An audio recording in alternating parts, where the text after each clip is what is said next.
L'amour est dans le pré. Un candidat phare, célibataire à la saison 17, en couple.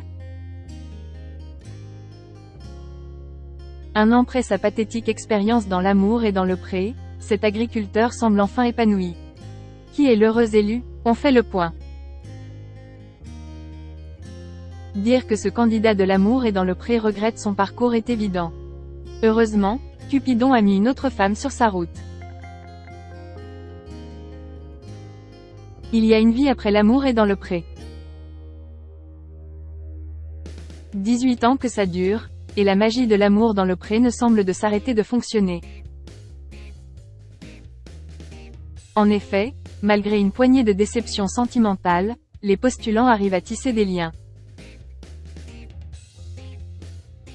Sans conteste, le salon de l'agriculture est un rendez-vous incontournable. D'abord, pour se retrouver et faire le point sur l'année écoulée. Ensuite, pour saluer ses soutiens anonymes indéfectibles. De son côté, Karine Le Marchand ne louperait cet événement pour rien au monde. Mis à part quelques exceptions, elle demeure profondément attachée à celles et ceux qui lui ont fait confiance. Avec Cupidon, ils forment un duo de chic et de choc.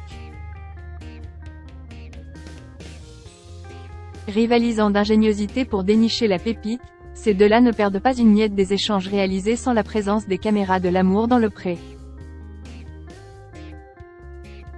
C'est dans ce contexte assez particulier que la meilleure amie de Stéphane Plaza retrouve ses compagnons de route. Certes, sur la photo de famille, on déplore l'absence de notre cher Thierry, c'est astérisque qu'un de sort.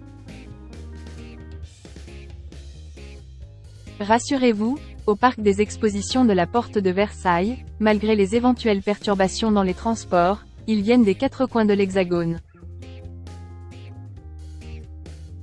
Leur objectif commun, c'est de mettre l'ambiance.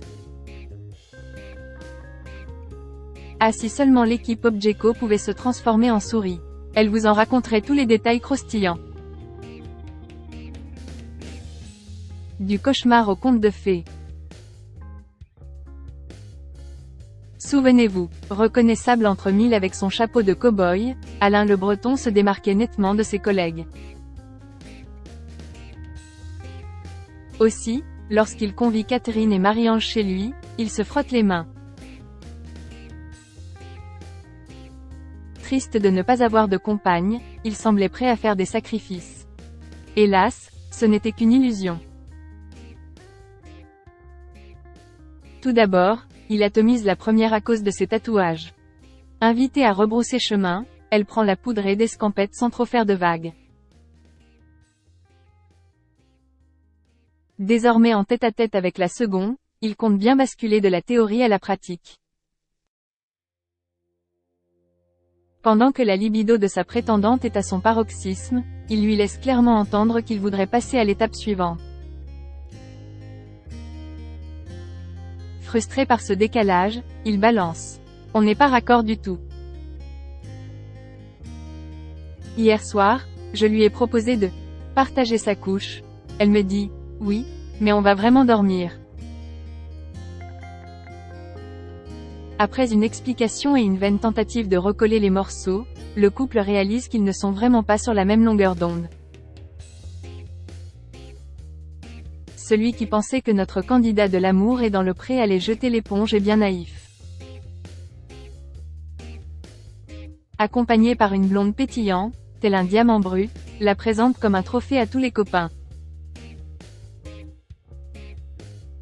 Cette officialisation, est-ce la recette du bonheur? Suite dans le prochain numéro d'Obgeco.